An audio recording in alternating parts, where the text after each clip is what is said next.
Hey tubers, today we're going to work on how to do the unblockable punch that Bruce Lee was famous for, or how to punch faster without them seeing it's coming. So there's a few things to look out for when you're talking about speed. So part of it is of course performance speed, which is how fast my hand can move from here to there. The fastest strikes are really a quick straight jab or straight lead. We're going to face Bob this way a little bit so that he's like in a sideways staggered stance like me.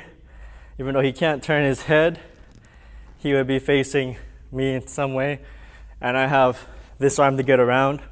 I have to fire over it and keep that trapped as I'm doing my hits.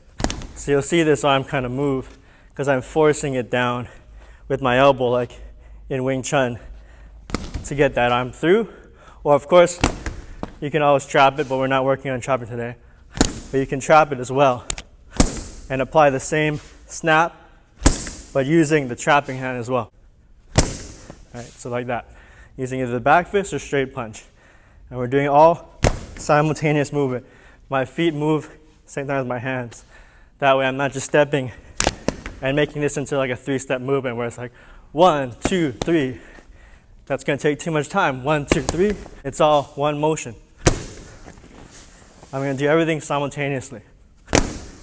So we're going to work on that whipping motion on the back fist first. So let's already start in range, and you're just going to relax the arm and snap it out. Relax the arm, make it like a towel, like a whip, and you're snapping it out.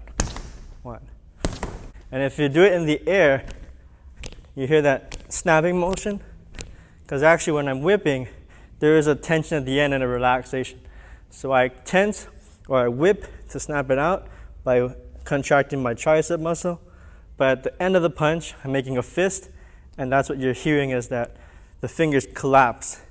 But I'm letting it work for me, relaxing and tensing at the right time, where the fingers almost fall into place, like that. So if you're looking at just the end of the palm here and the wrist, it's this snapping motion here. Same thing with the straight punch in Wing Chun. When I do that snap, this is a back fist one, where I'm hitting with the back knuckles.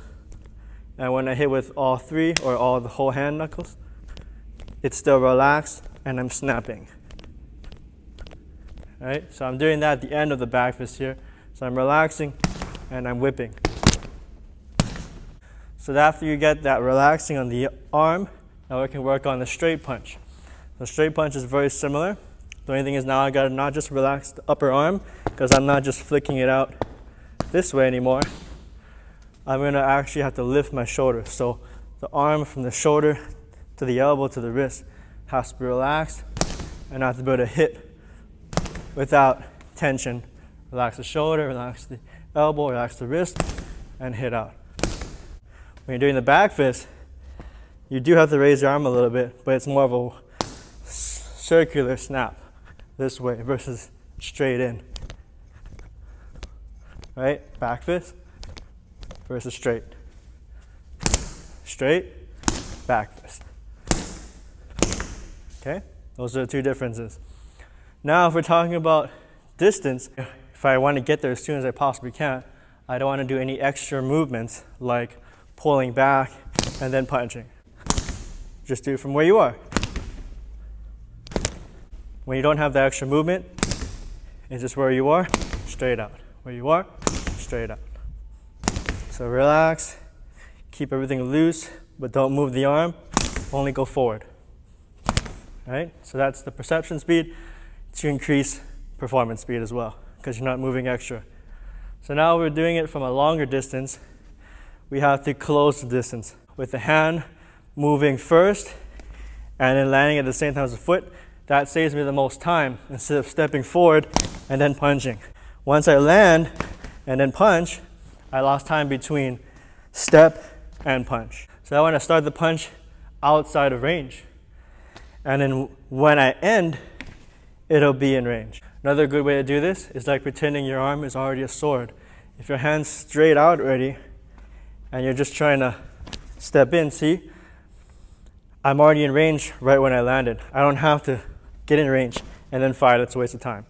So if my arm's already a sword, I want to stick the the punch out and hit them right when I land.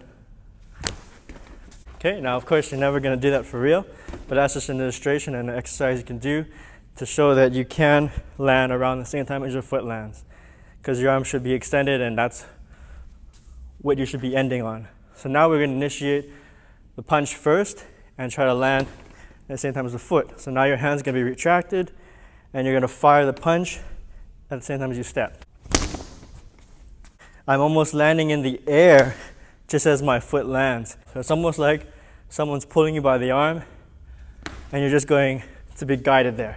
If you watch fencing in slow motion, that's the same way their sword moves, is the sword hand moves first and then the foot extends out. Okay, so now you can apply that to straight punches and back fists. So we'll try the back fist.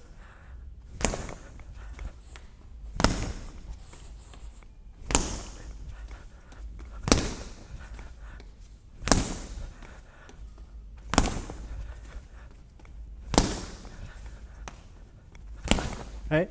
And you can phase your hands too. You can be either completely steady and try to fire from steadiness, or you can phase the hands, be confused on movement a little bit, so you don't know where it's going to be, and then hit. Then you can work on off timing, because you want to be unpredictable. So if you all set the same beat, it's going to be more likely they'll figure it out. So off beat means I go 1, 2, 1, wait for a bit, hit again.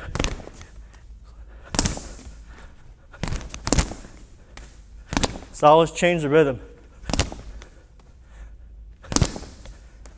Quiet the movement sometimes. Sometimes make it really active and then hit. Right? So play with it a little bit. That's one way to get faster and make your punch unblockable, like the Bruce Lee's unblockable punch.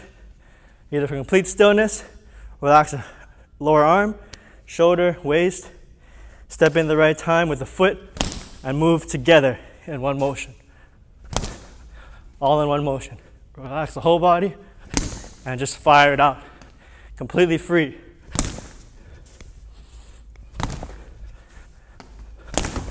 Okay? So I'll see you guys next time. Work on that. Train hard. Remember to like, share, subscribe, and I'll see you guys in the next video.